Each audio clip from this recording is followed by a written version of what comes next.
Yeah, we don't want to put Eduan on too much of a pedestal. You know what I'm saying? Because like at the end of the day, he's been doing some pretty shady stuff. Yeah. But I am curious to like see what you've seen that face. I'm not wrong. I'm saying if I was one of the women, you can take me away, boy. I'm just saying if you were anything like your little baby boy, you got me. You got me. Hey, wait, that's a triple play. New episodes, I couldn't wait. At the first game, press play, no need to debate. AOA, check me out. Look, clocked in, you can catch the hype. Golden Dawn, how we follow the light. Anime like life, married to it, my wife. What is going on, ladies and gentlemen, boys and girls, people of all ages? Welcome back to the AOA show. I'm your host, as always, Ian, along with the boys Isaiah. Ohio. And Gavin. What is Gucci shoes? And today, we're talking Tower of God, of course. Why wouldn't we be? This time covering Season 2, episodes 270 to 278. As per usual, we are doing the whole question gamut. If you are new here, I will briefly explain. We have live streams every Sunday, 11 a.m. Eastern Standard Time. If you don't know, now you know. So definitely catch it when you can. After the live stream concludes, we have an hour where we let people hop into our Discord and ask questions in the TOG questions section of our Discord. And all of the questions, I lied, 7 of the questions that get the most upvotes will be displayed on said episode that you're watching now for us to answer. Also stay tuned though, because Isaiah and I will generally clean up some of the questions that maybe didn't get the most upvotes, but were interesting, different ones we want to answer, maybe from some people that participated and didn't get their question put on here, etc. So don't shy away from asking a question, and don't feel discouraged if your question doesn't make it to this initial episode, because it could certainly make it to another one. So anyway, with that being said, we are going to answer said questions. Hopefully you guys enjoy. And if you do, make sure you guys are liking this video so we know you enjoy it. You guys are hitting that subscribe button and the notification bell so you don't miss any future episodes. Make sure you guys are sharing with your friends, because the more the merrier. It's not just us, it's the community at large. That includes you. And comment your thoughts down below. What did you think of this discussion? What did you think of the questions posed? Would you give a different answer? Let us know all those thoughts down there. But without further ado, let's hop right into it. Gavin, if you would be so kind as to start us off with our first question. The pleasure is all mine. So we start off with Catan 237. Thoughts on how the snake charmer said that to Hansung, rescuing all other people in the fruit was like completing a game with full points. Do you think this kind of personality is still prevalent in the current day Hansung? So short answer, yes. And I think that just goes with, him almost like Khun big brain and, like bigger chess pieces and, chess boards, because we see that he had ties with Bam, introducing him to Fug. We know everything that has happened and why he isn't liked by everyone because of his manipulation. So obviously, way back when, although now we're seeing it in almost a more innocent form, and I say that cringingly because like it is kind of it was mentioned how things, you can't take everything at face value for the hidden floor, and I am kind of applying that to Hansung, because I feel like right now he's supposed to be that character who is still sideways scheming, but like off of just like a face value view in terms of how he's interacting with Bam and other people, that he has this kind of hard, like lighthearted nature, so it seems, but if you rub him the wrong way, I'm sure that wouldn't really happen. So it is interesting getting to see him again and his mindset. I do feel like he is still scheming and has always been, and I think that was kind of reiterated when we find out about the fruit, where they kind of go in on that like inner psyche with him. That's like, hey, you may be wanting to help these people. However, like, you really think it's just like a game and that it's nothing very significant and you're kind of just doing it for fun. However, if I was to give him a brownie point, it was interesting when he was talking to not Butin. What was Buddhist, not Brutus. Mother trucker. He said Buddhist, Brutus. What was the name? Brutus. I can't think of it. Betis. Yeah, Sorry, I was getting confused from the SIU blog post. So Betis, when he had that discussion, and he actually opened up and told him that. You remember? He was like, oh, I am so sorry. Like, this might have actually been my intentions or whatever. And, they had that conversation. I don't remember it word for word, so I'm kind of paraphrasing. But for me, even seeing Han Sung as a character coming out and saying that was very interesting because he doesn't seem like the type of person who A, would have to, and B, would want to. So I do feel like there is almost an inner guilt for him feeling that way. And I don't know if this was at that age in terms of when he was copied, that maybe he wasn't fully converted over to the mindset that we see currently. And, you know, it was more of like a transition based off of things that he seen happen in the tower, and it really just kind of like brashed him and made him kind of like brush off everything and was like, yeah, now I just don't care. I want what I want. And when he was younger, he might have been more fluid in terms of other people's relationships. But I did find that as like a little bit of growth, or not growth because it's a younger version of himself, but it was interesting to see his character almost break a little bit out of its mold and able to identify, you know, and apologize for those feelings. So interesting stuff. I'm curious how that applies when we see him current day, and if he does break out of the mold a little bit, or we get some more explanation on it. But yes, long form answered question. I will hand it to you guys. Fair enough. Yeah, I was actually very surprised when they said this as his, you know, his motivator, his end goal here, to not only escape but to do it flawlessly, quote unquote, for what, you know, however you interpret that. I guess flawlessly, or, you know, perfect game would be bringing everyone. But I don't know. I found that interesting. When he said that initially, I was like, really? Like, he cares? You know, like for someone, for at least the way I interpreted it was that, excuse me, Han Sung, so manipulative, the whole nine. I figured if that goal was important enough, that why bring extra people when not needed? And again, I guess it answers itself. Sure, for perfect game, but like, why does he care about that? Like, just to say he could? Really? Like, I don't know. I think it's a kind of shallow reasoning, especially when so much hangs in the balance, at least for me. Like, I felt like it was like, okay, does that mean Han Sung could have really escaped the whole time? He was just waiting for Bomb to come through or whatever and to do it better? I don't know. I thought it was kind of personally not out of character, because once they explain it, I guess it makes sense, because it's like, if you're that egotistical, or like you want to show that you're better to that extent, I guess just for me, it seems like going through a lot of hoops for like not really much reason. But I guess that's just people, you know. Some people would rather go through that ridiculous amount of extra steps just to be like, I did it. And that's, I guess, you know, fair enough. Whereas like you mentioned before, it was like big Khun brain thing, where it's like he's super smart, obviously, but you know, as compared to someone like Khun, I would actually expect Khun, if not for like Bomb's intervention, like if it was relevant people, you know, or something, but if it was like on his own, he would be the one to be like, okay, we can leave some people behind in order to complete said mission. Like, I don't need to do it, you know, on a level that's just like hindering the potential completion of said mission or escape or whatever. And Han Sung, I guess, is just like so damn arrogant that he's just like, do it anyway. But I don't know. What do you think? I think that, to be honest, I do think that the Han Sung, like, especially this data version, which is a younger version, him being just that arrogant, like, kind of tracks. I do think that, like, because there's the line a while ago, or, you know, the moment a while ago where Bam is talking to Han Sung, or Data Han Sung, and he's like, oh, we have to hurry because my friends will probably clear the quest like pretty quickly, which would be bad for us. And the way Han Sung reacts to it, it kind of looks like it like hits his ego a little bit. The idea that like these random companions of Bam's could beat these quests that like faster, or again, more perfectly, like with a better score, have you, than he could.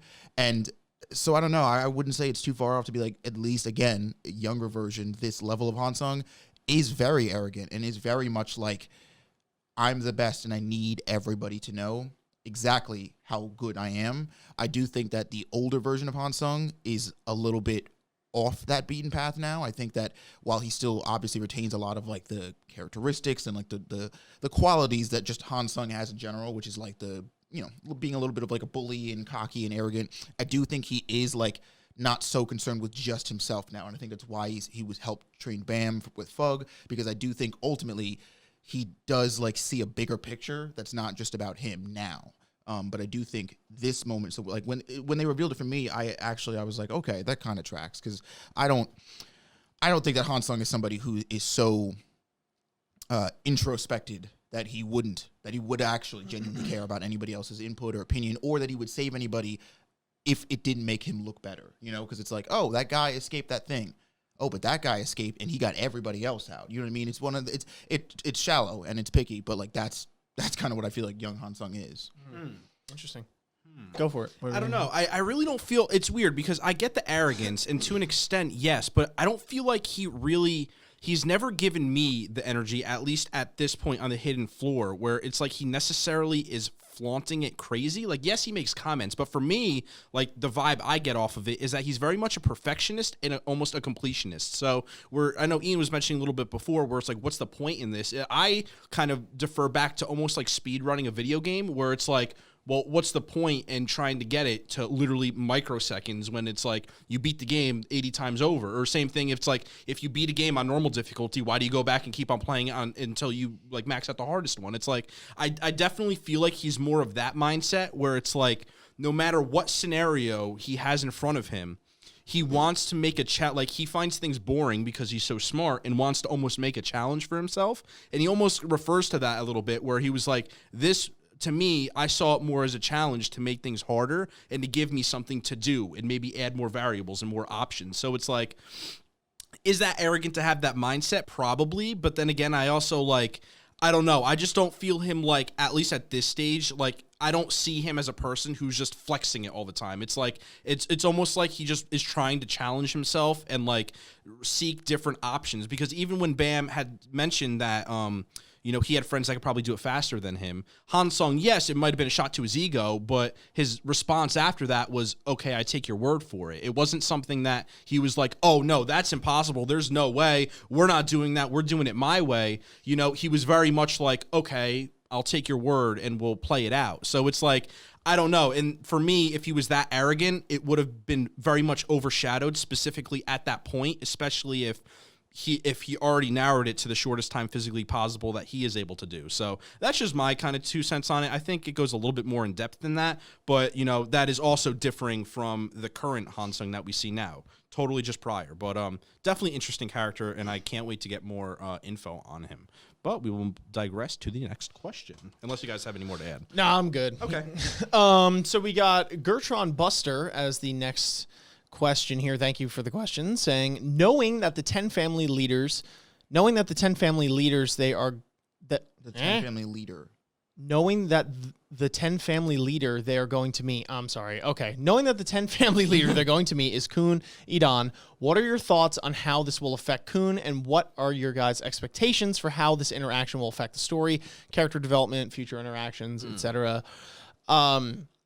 So how do we think it's going to affect Khun?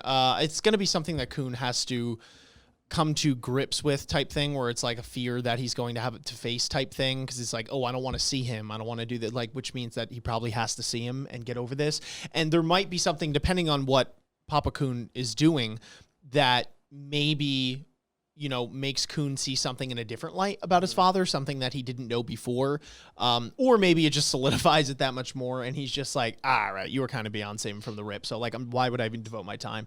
But I would like to think it's the former, because the fact that we're going to see him and Han Sung knows him and all that kind of thing makes me think that, you know, whether he's helping them because it's just convenient for him in the moment, which I think is the case, and he's going towards some sort of higher goal for himself, or if he genuinely wants to help them for whatever reason, etc. You know, they're gonna meet at some point, and he's not gonna know Khun, so he's gonna be pretty much his authentic self, like he probably is already. And Khun might see something that he didn't before. I think going forward, it might give Khun a different perspective when looking at maybe his own father, the 10 family heads, or his family, or whatever, you know, and that could go either way. Like I said, I just stated a couple examples. He could be like the worst piece of crap ever, and then Khun just hates Khuns, you know what I mean, that much more. I don't know, but I think that there will be a strong impact on AA Khun that we know. I'm not too sure what exactly that is at the moment, but I think it'll give him some sort of character development, and that is the important part. That is my prediction. But what do you guys got? Cool. So I definitely think that the main thing he's gonna get is closure on the whole, relationship that he has with his father. Now, obviously, the fact that this is the younger version of his dad, like, you know, lends this air of like Khun doesn't have to interact with Eduan about their relationship, because to Edon, it doesn't exist. But I don't know which way it's going to lean, like you were saying, like where if it's going to go, like Khun's going to maybe see something that he, didn't before about his dad and like maybe find a way to like want to reconcile with him or whatever, or if he'll end up doubling down on it. Personally, I think it's a little bit more of the latter because from what we actually just read about Edon, his personality generally in the blog post, and just from what we've been told Khun's, like just people of that family are like, I don't really see this guy having a whole lot of redeeming qualities. And if, again, we don't have the full story here, but from what I've been able to piece together about Khun's backstory and him being exiled from his family, I think that it's going to be a lot of like, to Khun, Edon is like everything that's wrong with the Khun family. And this ties into another question that we'll get into later, but I think just through interacting and just through like conversating, Edon might realize, although I guess it's a little relevant because again, it's not the current Edon, that how capable of a person Khun is in terms of like either being a successor or taking over the title of head of the family. So I think there's like a weird rivalry there, right? Like I don't know if it's a manner of like, oh, Dad, let's talk it out. Like we should see things differently. Where it's like, I wonder if anything, this is just going to allow Khun to like really find out what makes or what made Edon tick, right? Because from again what we know about the blog post, like Edon is a very carefree guy. Like he doesn't really give a whole lot of fucks about like politics and numbers and like he's just kind of here to fuck around and have fun. And he's got the charisma, the strength, and the charm to do that, really. Almost virtually unopposed, I would assume, if not for Jihad himself. But yeah, so I don't know. I definitely think he's going to get closure though, because I think right now Khun is sort of operating under like, yeah, whatever. I left because I was tired of it or I was bored. But I think if he could like actually sit down with his dad, younger, older version, and like talk to him about like where his head's at, right? Like what his philosophies are, what his ideas are of the Khun family and what he wants for the family, he can like come back with a solidified response of like how he wants to act and how he wants to pursue their relationship going forward. Like you said, he might leave and be like, you know what? Honestly, this guy's kind of just a waste of my time. Like I'm going to keep doing what I'm doing. Whatever, I'll take over the family my own way. Or he might be like, no, I've got to take this guy out. Like he's a cancer on the Khun family, and like he's got to go. It's my 2 cents. What do you got, Gavin? No, I definitely agree with every sentiment that Isaiah just put forward. A little thing that I want to add is I'm curious to where if in that interaction that he has with him, how much purpose is going to play a role into it, because Khun as a character, I feel like, with splitting off from his family and interacting with Bam, and Bam gave Khun a lot of purpose to live and really follow with this relationship and see how the end game is with Rachel and how everything turns out. And now we see it from now when we meet his father, or what we know of him from now, is that he's very carefree, doesn't really have any ties, so it seems, and kind of just fritzes all around. So I'm curious to where if Khun is going to look at that and be like, okay, now this is someone who has been lost from a very early age, or from, a younger age, and this maybe is how and why, like what created the development into his current father, and maybe like get more understanding on how much like purpose means in life, and having a purpose and just being carefree and not having a goal to follow through you will end up like my father, and how much of a horrible person he is. So if anything, I feel like it's almost a reality check, and I'm curious to see if he asks him questions like, what are you doing this for? Who are you doing this for? Do you have anything to work for? Because I feel like that's just very important for Khun as a character to know, and that's something that he looks for in people, and like that's who he gravitates toward, i.e. Bam. So that is something that I am looking forward to, and see if they even address. But it would be interesting, in my opinion, if it was something. So yes. Cool. All right, so the next question comes from Lippy Tai. Thank you for the question. They say, what do you think about the Data Han Sung versus the real Han Sung? What do you think made him, and how much did he actually change if he did? So we talked about this a little bit in one of the previous questions, but I think the main difference, at least for me personally, between Data Han Sung and older and younger Han Sung, is that older Han Sung, I think, has had a little bit of a reality check when it comes to the tower. Again, I do still think that Data Han Sung is a little bit more just like the pure definition of arrogance. He's very manipulative and he's very like charismatic. So I think it's something most people probably don't pick up on right away, because he's not going to do the thing like you were saying earlier, where it's like if he feels like somebody's attacking, if his ego gets hit a little bit, or if he feels like somebody is insulting or attacking him, he's not just gonna like lash out. You know what I mean? And be like, oh well, what are you talking about? Like, because he's not arrogant to the point of like stupidity, like he's a little bit more, he's much more calm, collected, and he's a little bit more manipulative. He knows how to like sort of take the roundabout approach to getting back at that person or proving that he's actually the superior one. That because in a weird way, I feel like he would even think that lashing out like that is like a very beneath him like way or behavior or way, like way to react. But I think the older Han Sung, I think he's had a little bit of a reality check, and I'm just really piecing this together off of random shit that we've heard. It could be totally wrong, but when Bam opens the door in the fruit that they're in and like lets them all escape, he says something along the lines of, he's like, "Oh, it really is you, V," which is obviously a reference to Bam's dad. So I think whoever, however, or whatever caused Han Sung to meet / interact with Arlene and or V and or Fug, by extension, has now like altered his perception of the tower and people in it, in the sense that maybe, like I said before in the last question, that like maybe he is now a little bit more willing to like put his own ego aside and not like that's no longer the primary goal. Like that there is, again, his personality and just the way he is going to bleed into that, like i.e. when Bam meets older Han Sung and when we do, and he seems like a prick. But like it's the intent, right? It's what he's doing that's changed. He's no longer doing things for solely himself. At least I think. Gavin, you got anything? I don't know. I was kind of in and out with some of that. I don't. Well, I was honestly getting a little confused. Don't worry, so was I. So that's why I totally threw you under the bus. I mean, my bad. No, it's all good. I mean, for me, whether I copy it or not, I really went ham on it in the first question. So defer back. Just really, I guess, really quick is I think that real Han Sung at this point is more arrogant.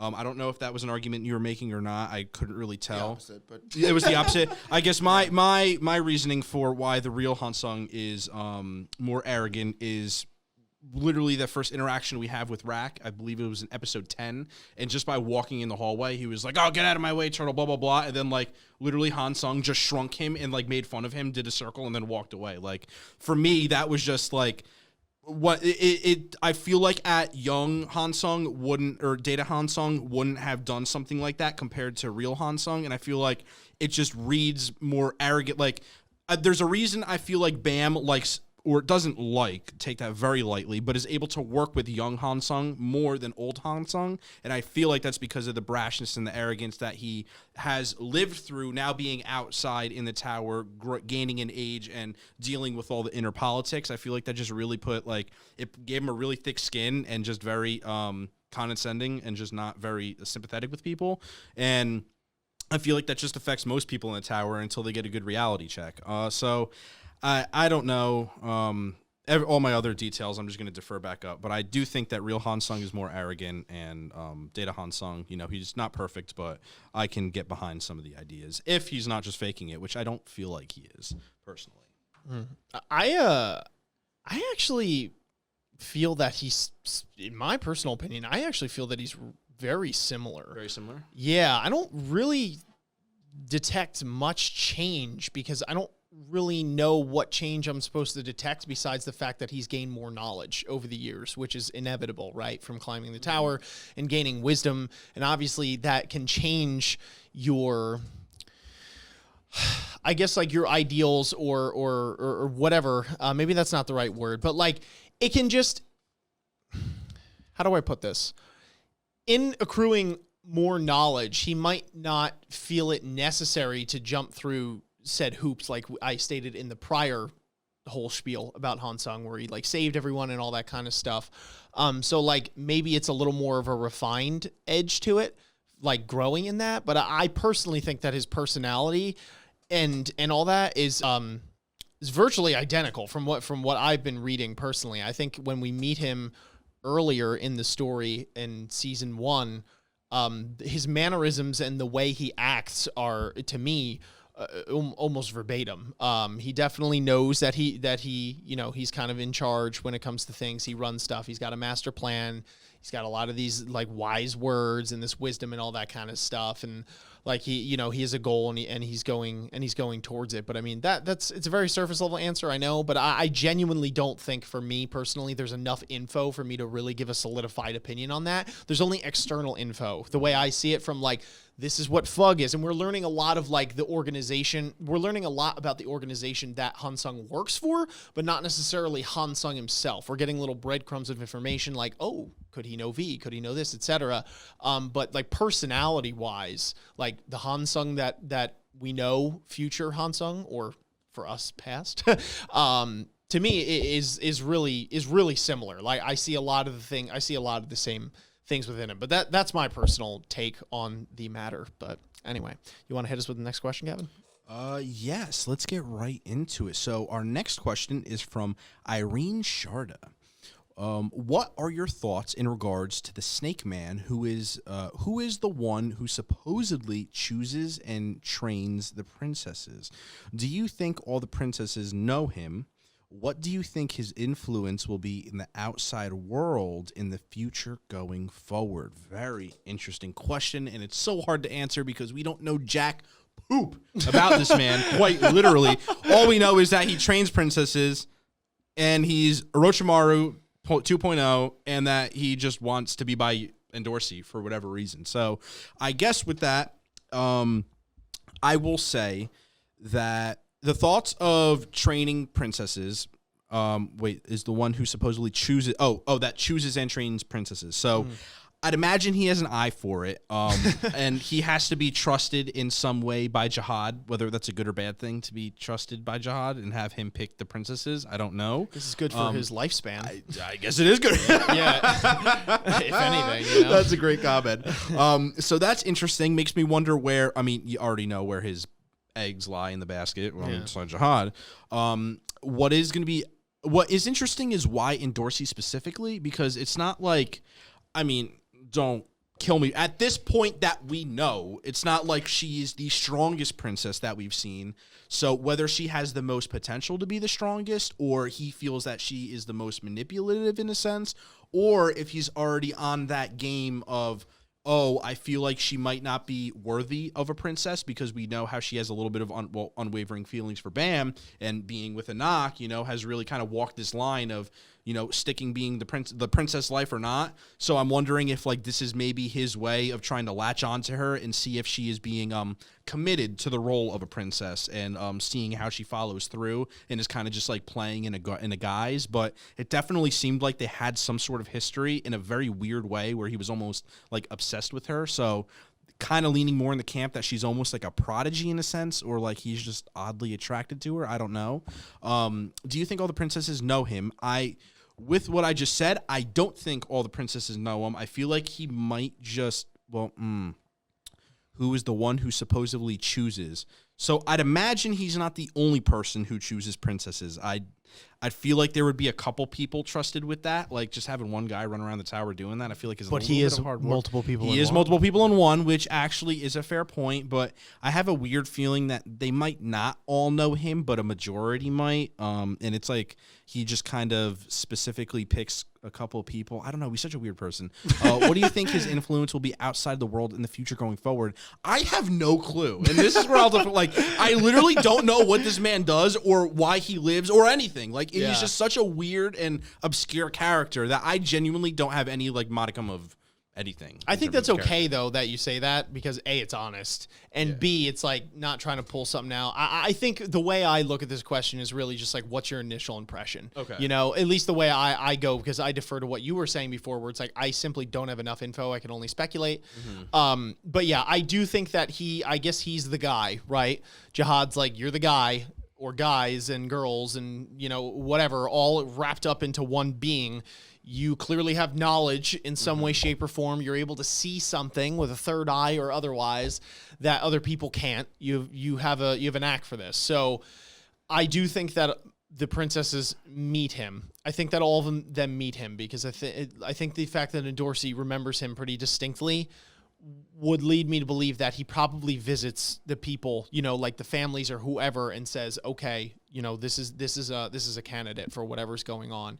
At least that's my perception of it. That's my guess, really, is all I can say.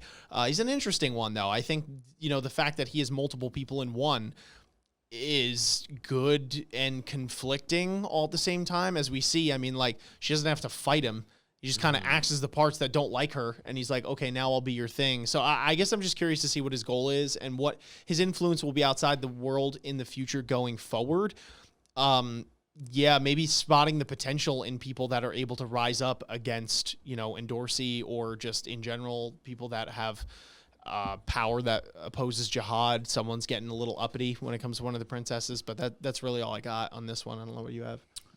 So I think that I definitely do think that not every princess knows him, because I think, funny enough, I kind of feel like he's the I don't want to say reject, but like he's the guy that jihad has placed the task of like going and getting princesses who aren't from any of the 10 great families, right? Because we know there are princesses that are from the families, and we know there are princesses that are not, and Dorsey being one of them. So I think this guy specifically is tasked with finding candidates to be princesses of jihad that don't have any lineage to any of the 10 great families, and obviously jihad's family included. Okay. So, I don't think any of our princesses that we do know that are from 10 families know about him, because I think there's like a weird separation of status where it's like, if you're a princess candidate from a 10 great family, you're that much more in the door. You don't even have to like go through this rigmarole where like and I think maybe this is what I think he might have spotted in specifically Endorsi, is that like she is her origin story, her upbringing, how ruthless she ended up becoming and behaving in order to, get a leg up. And I think maybe he spotted that and like honed in on it and was like, okay, I definitely see talent or potential here. And so as far as influence on the outside world and going forward, I wonder if this guy if jihad has placed this task on him, and this is actually what I was thinking about with the big breeder too, not I guess all of them, but specifically the first one we meet with the mustache. If these people are tasked with, like, I wonder how much communication they have with jihad, or even anybody in the jihad family. Like, I wonder if it's like somebody told somebody who told somebody who told somebody who told somebody told them to do a thing, or if like jihad rolled up to their front doors and was like, I want you to do this. Like, if jihad himself gave this guy this task, I wonder if there's any inside information that this guy has that could potentially be useful to our team about either jihad or his empire or the 10 great families, etc. But yeah, that's the only thing I can think of right now, because again, I don't know a whole lot about his motivations. But yeah, that's it for me. All right. So next question comes from Pipe Dream. Pipe Dream says, what do you think the sad promise between Han Sung and Eduan could be? Oof. See, I get tripped up with Han Sung because his definition of sad, I don't think he really gives all too much of a crap about too many other people besides himself and maybe a select few that we've yet to maybe know. So I don't know by sad if he means that it's like this is genuinely going to be something that's sad for a viewer and like a normal person, or if it's sad as in like, oh, I have to give up something, or like I'm, not getting whatever, like more power or the center of attention, or like whatever the case might be. So I think the term sad is definitely interesting when coming from the mouth of Han Sung. But I could see it being, I think that Eduan is one of these people. There's no evidence, by the way. The only evidence I have is based off the still shot we got of him and the blog post saying that he's kind of he's based off Dionysus, the Greek god. So I think that Eduan, like, he knows that he could obtain certain things and he knows that he can do a lot of things on his own, but my guess is that he kind of revels and has fun in the fact that he can make others do something and potentially give up something of theirs in return for it, right? Or bestowing his help or abilities on someone, but making them sacrifice something to him in return when he really didn't need to go through that whole mess to do so, just because that's fun and he has nothing else better to do. I mean, the man is literally just lounging on the grass eating grapes. And that's his young version, right? It's like he doesn't have a care in the world, you know? It's like he seems so powerful that he's bored type thing. So I could see that being the case, and I could see Han Sung having to give up something, whether it's something relevant or special to him, or it's whatever the case might be. But again, it just trips me up because I don't know what Han Sung actually values is the only issue. You know, we only have these tidbits of information, as I explained before with him, where it's like he might know Viol, he's part of Fug, he's kind of a D-bag sometimes. Like, I don't really know if he's ever loved anyone, etc. So it's kind of a toss-up with me when it comes to that, because these are both very assumedly complex characters. In a weird sense. And maybe Edon isn't necessarily complex. Maybe he's pretty predictable in the sense that he's going to do the things that I just said. But I think his complexity comes from the fact that he is like that. His personality is predictable, but it leads to complex situations, if that makes sense. So that's really all I got for that. I don't know if anyone has anything more specific or maybe something I missed. I think that, I don't know why, but so I remember the context that this was said in, and it was Khun. I say I remember. No, I'm trying to. That's I'm literally trying to look it up because I remember Khun saying, or Khun was obviously nervous and upset about the fact that they would be meeting Khun Eduan, which he knows is his father / the head of the family, and Han Sung reassures him by saying, like, oh, don't worry, it's the data version of him, so he's not going to know you. Like, you won't have to worry about him recognizing you or anything. And then from there, he says, which is good, or like, that way I'll be able to keep the sad promise that I made to him. So all I'm able to defer from that is that this promise relates, like, Khun has something to do with this. And so from there, and again, this is like you were saying, basically just speculation off of flimsy evidence. But I think in a way, the sad promise, so going out, just on a limb here, I think that Han Sung, who, like I've stated, me personally, I believe to be a pretty arrogant dude, made a promise to Khun Eduan, somebody who we also know to be a pretty arrogant dude, that Khun Eduan, like, you're not the shit that you think you are. Like, you're not, like, I bet you one day somebody will, like, you will meet somebody who can surpass you. You will meet your better one day, and it will be not the person you think it is. And I think Khun Eduan, of course, being, the arrogant shit that he is like, yeah, whatever, cool. Not really giving two fucks about it. But I think in a weird way, Han Sung introducing Khun to young Eduan, although it is the younger version, is this sad promise of him introducing Eduan to somebody who does have the potential to best him and become his superior and, like, trounce him as the head of the family. Now, what's weird, I guess. Well, no, because it does still track if we are under the assumption that the heads of the 10 families specifically, because they've made the immortality contracts, if that nullifies the hidden floor thing, as in, like, once they leave the hidden floor, they can talk about the hidden floor and not lose their memory, it would track then that, like, a long time ago, Han Sung told Eduan one day he'd meet somebody that could surpass him, i.e. X amount of years later, he has a child, and, of course, we know Eduan has hella children. He might not even remember or specifically care to notice Khun, but if Khun is that person, it's like, you know what I mean? It becomes a cycle of something that, like, ended up coming back to make itself true. Just my guess, complete shot in the dark, but that's all I got. Yeah, I can't really add more than that. I'd have to reread it, honestly. It's such a brutal one, especially with no information. And I tried looking back at the panels on my phone. Didn't help me at all. I just got stuck on him apologizing to You know what? So, like, I feel like part of the issue, maybe this is a cop-out. If so, I apologize. But this arc in particular, where we are, the hidden floor, makes some of these questions, at least in my personal opinion, some of these questions a little tough to answer because there's this, it's called the hidden floor, right? For a reason. There's this weird disconnect from, there's a connection to the main plot and narrative, but there's a disconnect from the everything else going on in the tower, and the timeline is like messed up in the sense that, you know, a lot of these characters are younger now. So there's this weird disconnect of like this mishmash of information and people knowing it at different times. And the fact that we don't know a lot of it, obviously, because they don't want to give it to us all at once here, kind of makes it a little tough to speculate on these questions, because we're talking about characters that we've met but never met yet, you know, in someone like Eduan, and people that we've already met but are meeting again, you know, and it's like, it makes some of these questions hard to answer. Probably a cop-out, but it is what it is. But anyway, whatever. That's fine. I'll admit it. But go ahead, I don't know. Gavin. Did you want clarity on the panel or no? Because I actually just found it. Did I? Yeah, I don't know if you wanted, because they had so it was when I first met him, Khun's father. I promised him something, although it was more of a one-sided announcement. So he'll talk to you this time.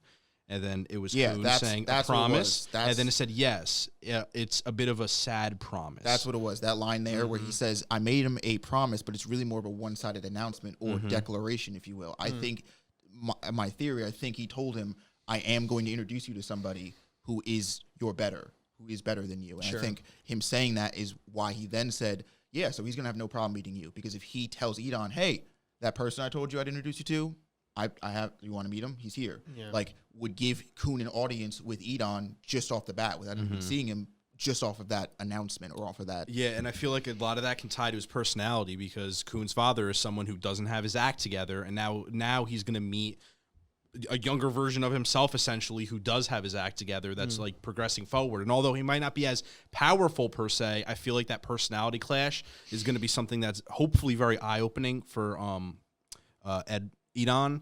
So yeah, very interesting, and I would put my eggs in your basket, Isaiah. That is the answer. I'm very curious, actually, where they stack up power level wise. At this You point, know? Khun and Eduan? Yeah, Or, yeah. I'm sorry, AA and Eduan? Yeah. I'm curious. Probably not well. Like, Yeah, not well yeah. in AA's favor. I mean, we're Yeah. talking about the head of the Khun fan. Well, okay, so I guess there's an argument to be made if we're talking about the younger version, but I don't know.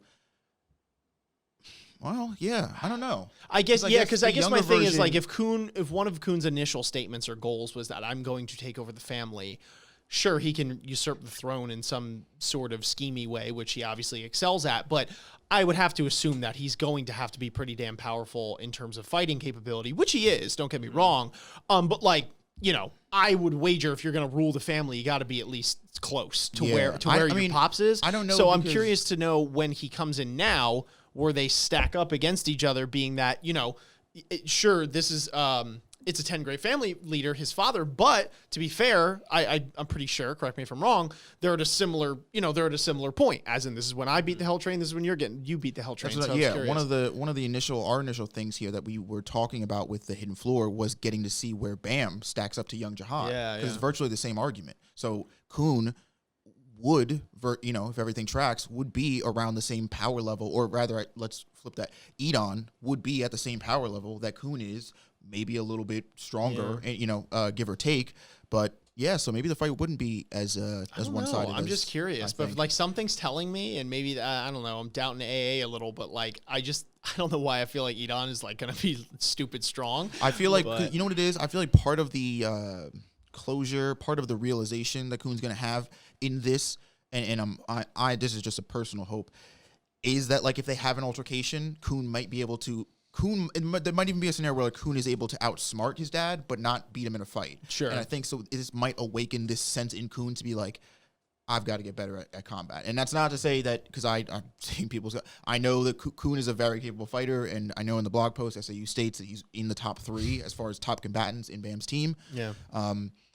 Khun's not a weak fighter by any stretch, but I think in comparison to somebody like Eduan, I think he might be outclassed, and that's just going off the bat. That I'm just speculation. He's a great god. He's ready to go to the Olympics. Well, over just here. to be honest, just off the fact that I think if Khun's main class is light bearer, I don't know what Eduan's is, but if it's a more melee focused class, he might be able to one up Probably Khun. spear bearer, I would assume. Yeah, if I'm being honest, I don't think it's going to be a matter of physical fight with them. Probably I not. think it's going to be full like Strategic. psychological, philosophical type stuff where they're having that conversation and it's like, What does life mean? Yeah.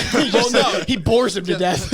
no, but I mean like the philosophies of life, like how they had like their outlooks and how they clash, Yeah, and then like Khun maybe throwing some jabs in on that, like hey, this life that you're living isn't actually all grapes, wine, and bitches. Like there's other things you need to pay Well, attention it is that, to. but that's it. Well, all right, there's limits. Can to we it. please make that a shirt? It'll be just wine, Gavin's grapes, wine, bitches. and That'll be Edon's face in the middle. Yeah. Oh my gosh. That has That's to be crazy. laying Live there. your best life or your only life. That's wild, man. Only Anyway, next question I believe is Isaiah. Yes. And it comes to us from Sad Sparkles. Thank you for the question. They say, thoughts on Jihad and the leaders not wanting to be around other people who started entering the hidden floor, so they separated themselves. Is this another example of their above everybody personality, and why isn't Edon with them? Could this be an insight into his personality, or is there something else? That was rough. Wrong. All right. Gavin, you want to trade places? I'll take over the I cameras. did it in my arm. That was nice. So yes, first part of this question, I do think that Jihad and the 10 heads being like, the floor's getting a little crowded in here, boys. Let's take it to another hidden floor. Is very much they're like, we're not like, we shouldn't be with these peasants. Like we saw it, we see it with Gus Dang. We've seen it with basically anybody in the association of the Jihad Empire. They're very quick to be like, no, there's me, and then there's regular people. Like I'm not one of them, and so I'm not going to be mingling with them. So yeah, I totally makes sense in that respect. Why isn't Edon with them? Could this be an insight into his personality, and is there something else? Yes. I do think it's insight into his personality, because I do think the reason he chose not to be with them is very much, again, cycling back to what I think his personality and who I think he is as a person is, even though Edon is probably in the realm and in the same range as like Jihad and some of the other 10 heads, again, I think they're very much like playing a political game here, where they're literally like, no, let's run an empire, and we are building this kingdom here, and I'm going to play this role, and you're going to play this role, and you're going to play that role. And Edon's like not about that shit, bro. He's like, what do you mean I can't go fuck off and do whatever I want to do? Like, I don't care what you guys are doing. Like, fine, you guys go to the hidden floor. I'm a fucking chill here and do whatever the hell I want, because nobody can stop me. And I also think that maybe there's something to be said, and maybe perhaps this is just exaggerating a thing here, but like, we've never met a single member of the Khun family that has been okay with and or chosen to live a life of subservience to anybody. So I would even go so far as to argue that maybe there's a part of Edon that resents Jihad a little bit, taking like the king role and the lead role, because that's a role that like clearly Edon would be okay taking. So I would even go so far as that there's like a little bit of like, resentment in that, like, fuck Jihad, man. Like, he did, like, whatever. I'm gonna go over here, and I'm gonna be the only one that's of my status on the hidden floor, because then I'm the head, and I can do whatever I want. Maybe. Interesting. That's an interesting theory, for sure. I would like to say more, but I'm not going to lie. Everything you just said was basically in line with what I was thinking as well, where it's like Jihad and the other families, or the other heads of the families, are like, when I guess just in general, it's like hard when you ascend so high in strength. When you ascend so high in one thing, whether it's physical strength, whether it's mental prowess, whether it's whatever, right? And it's like, it's hard to turn back from there and to associate with people that are not on a similar wavelength with you in terms of the way they think or their actual skill and ability. It's a sad truth, but it happens a lot, right? Like, you don't see, most of the time, like it can happen. And a lot of times those are the best kind of people that can, go into both spheres. But you generally don't see someone who's like an absolute top academic scholar hanging out with, I don't know, dudes at the bar. Like, you know what I mean? On the way, you get my point here, right? Like, so it's like, they're just so far above everyone in their natural latent ability and talents that it's like not even It's not even. It's on the literally same like level. an insult to them to be associated with common folk or regulars. Yeah. Because it's like we're just so not. Not to mention, even if it wasn't insulting and they even tried to, it's like, how much do you realistically have in common? You know what I mean? Is another thing that I can see as well, because those people, Because so I'm it's saying, like they all just started rolling in regulars and stuff to the hidden floor Sure. in droves, and they're like, whoa, wait a minute, this was like our thing, and do you know who we are? How are you just rolling up in here? Yeah. Well, no. But what I'm saying too is, we might be agreeing, but maybe I'm not. Maybe I'm saying, like, I think there's a secondary aspect to that, in the sense that even if Jihad and all of them were like, great, more people, like, let's hang out.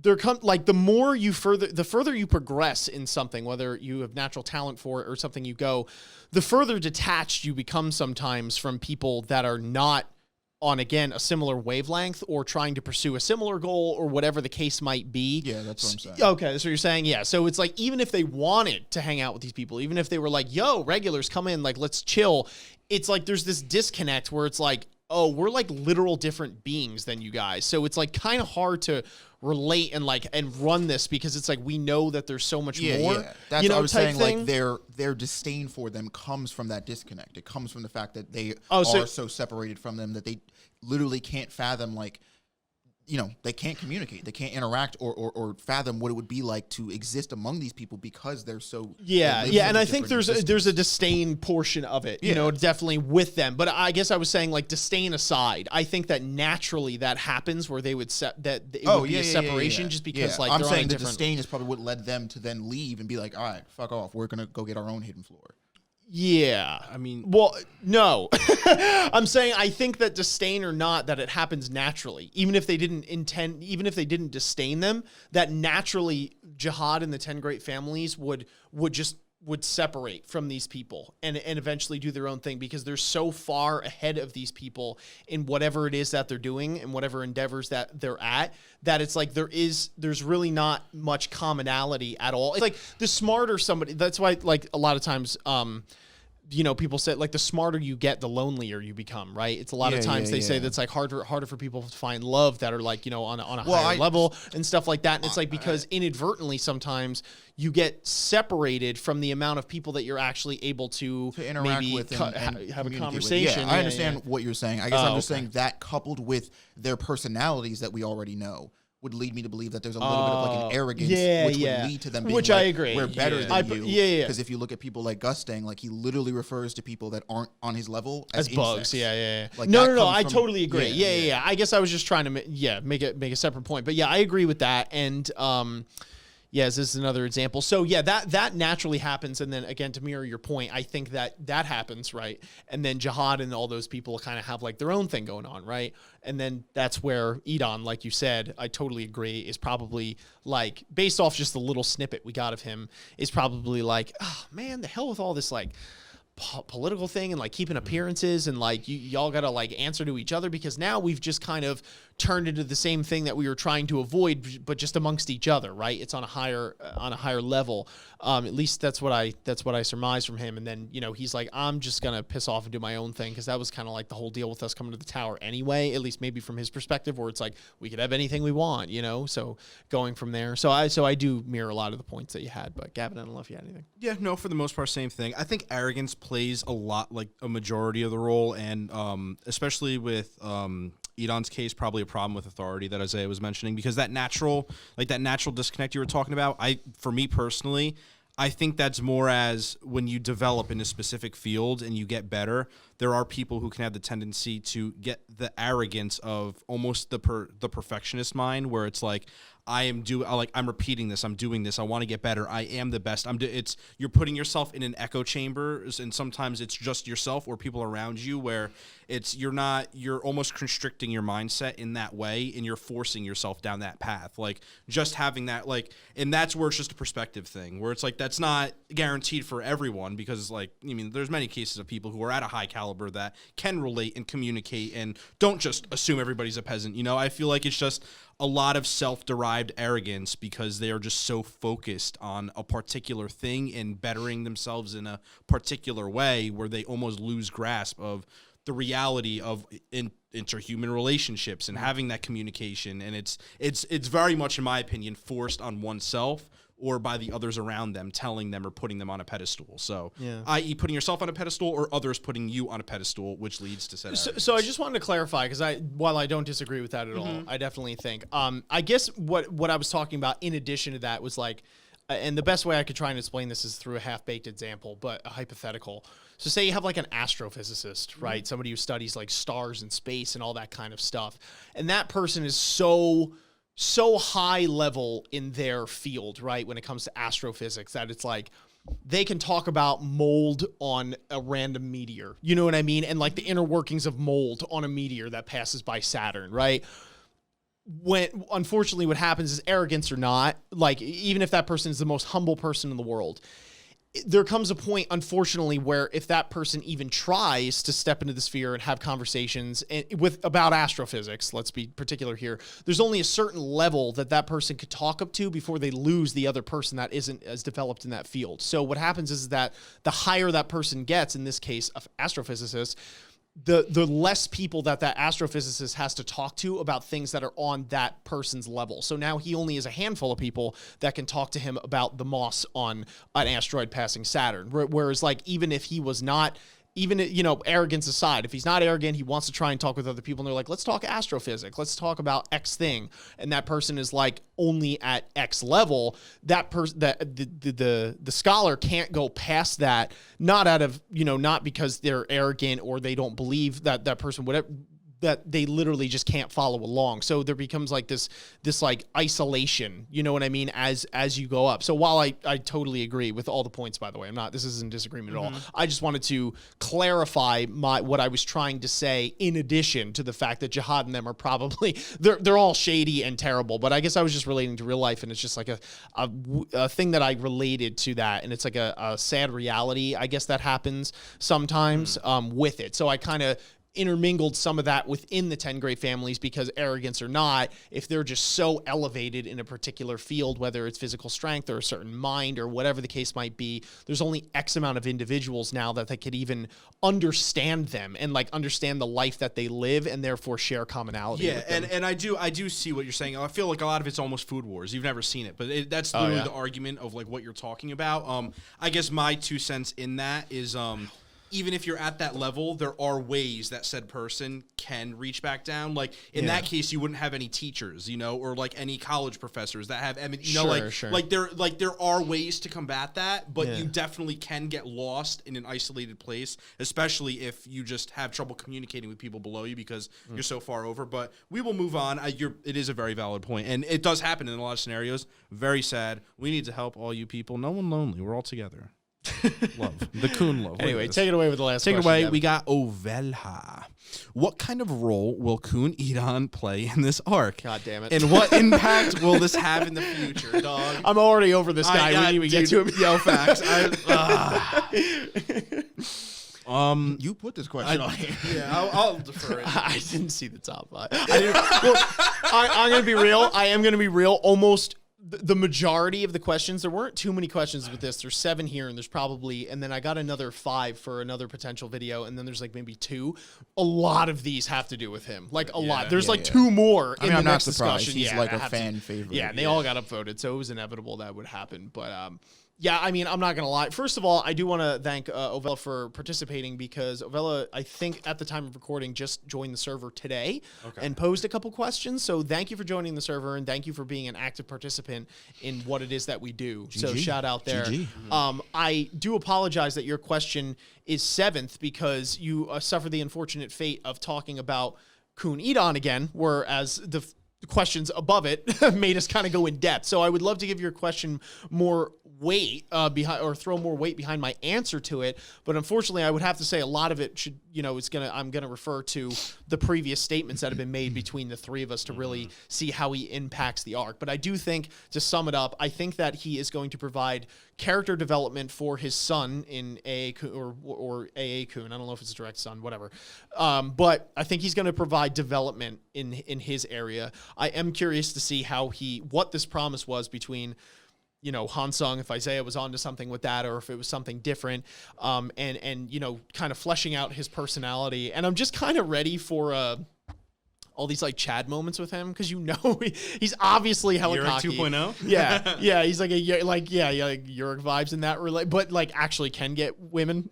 You know what I mean? Where like Yurik is really struggling. Yeah, whether it's their choice or not, because it did state womanizer below it. Actually, that is fair. That is fair. Yurik is probably someone with way more character and integrity than him, so that's probably why. But yeah, we don't want to put Eduan on too much of a pedestal.